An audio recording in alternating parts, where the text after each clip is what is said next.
जय हिंद दोस्तों, नमस्कार। क्या बीएपी को टक्कर दे पाएगी आमजन युवा शक्ति पार्टी? दोस्तों, सागवाड़ा में किया राष्ट्रीय अध्यक्ष का कार्यकर्ताओं ने स्वागत। डूंगरपुर जिले के सागवाड़ा उपखंड के अंतर्गत गलियाकोट मोड़ पर आमजन युवा शक्ति के राष्ट्रीय अध्यक्ष मुकेश कुमार जोशी का पार्टी के कार्यकर्ताओं में स्वागत किया।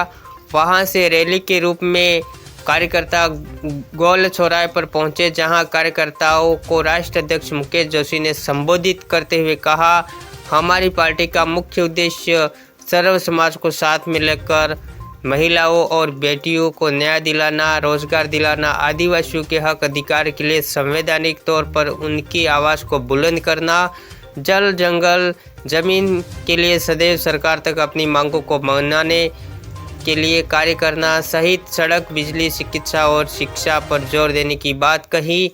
उन्होंने कहा कि हम किसी भी जातिवाद को बढ़ावा नहीं देते, हम सर्व समाज को साथ में लेकर चलते हैं, लेकिन पिछड़ा हुआ और दलित वर्ग और आदिवासी समाज का कमज़ोर वर्ग सहित आदिवासी समाज में ऐसे वर्गों को ऊपर उठाना है जो अभी तक आगे नहीं आ पाया है, उनके लिए कार्य करेंगे। इस दौरान उनके साथ डूंगरपुर जिला अध्यक्ष विजयपाल डिंडोर, बांसवाड़ा जिला उपाध्यक्ष हुक्म सिंह मकवाना ने भी रैली को संबोधित किया। इस अवसर पर रैली में निर्मला जोशी, आशा आहारी, सुशील जोशी, गोदावरी सेवक, जितेंद्र पांड्या, अनिल दवे, कमलेश पांड्या, जय विशाल, नवीन सहित सैकड़ों की संख्या में लोग मौजूद थे।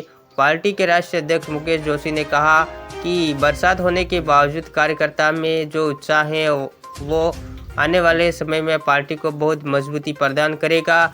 वहीं डूंगरपुर जिला अध्यक्ष विजयपाल डिंडोर ने कहा कि जिस तरह से कुछ पार्टियां जातिवाद करके इस क्षेत्र में राजनीति कर रही है, इस तरह की राजनीति हम नहीं होने देंगे। हम इस क्षेत्र के विकास की बात करेंगे।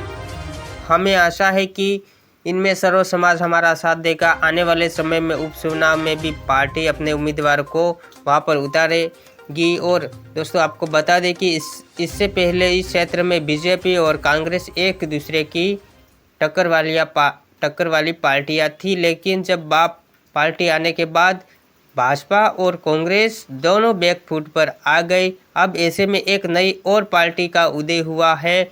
उनके उदय होने के बाद आगे की राजनीति किस करवट पर जाएगी, यह तो आने वाला वक्त ही बताएगा। लेकिन इस वक्त का आमजन युवा शक्ति के आने के बाद बड़ी बड़ी पार्टियां में खलबली मची हुई है। दोस्तों, तो आपकी क्या राय है, कमेंट करके बताइएगा। और आमजन युवा शक्ति के अध्यक्ष ने क्या कहा, ये भी सुनिए एक बार। और वीडियो अच्छा लगा तो लाइक करिएगा। और इनके जो प्रवक्ता है, संस्थापक है और जिन्हें पार्टी बनाई है, उन्होंने क्या कहा, ये भी सुनिए एक बार।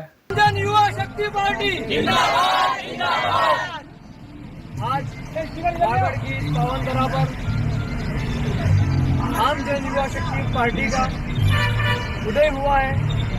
आमजन युवा शक्ति पार्टी वागड़ के युवाओं को उनके हक दिलाने के लिए हमेशा तत्पर रहेगी और इस वागड़ क्षेत्र की महिला सशक्तिकरण को बढ़ाने के लिए हर वो प्रयास करेगी जो एक पार्टी को करना चाहिए, जो संगठन को करना चाहिए, और युवाओं की आवाज़ को हम आगे बढ़ाएंगे।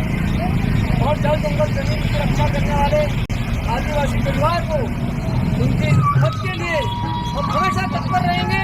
और आमजन युवा शक्ति पार्टी का हर कार्यकर्ता, हर सदस्य उन जल जंगल जमीन की रक्षा करने वाले आदिवासी भाइयों के हक के लिए हमेशा तत्पर रहेंगे। और दोस्तों, इस तरह से एक नई पार्टी का उदय हो चुका है और वो अपने उपचुनाव में अपने उम्मीदवार को भी उतारने की बात कह रहे थे राष्ट्रीय अध्यक्ष जी। और इसी तरह से अगर दोस्तों कांग्रेस और बीजेपी दोनों बैकफुट पर आ गई, इसी तरह से दोस्तों देखा जाए वैसा तो नई पार्टी नई बनी है। तो दोस्तों, अगर बाप पार्टी से इनका कंपैरिजन किया जाए तो दोस्तों आमजन युवा शक्ति और बाप पार्टी, कांग्रेस और बीजेपी अब 4 दल हो चुके हैं।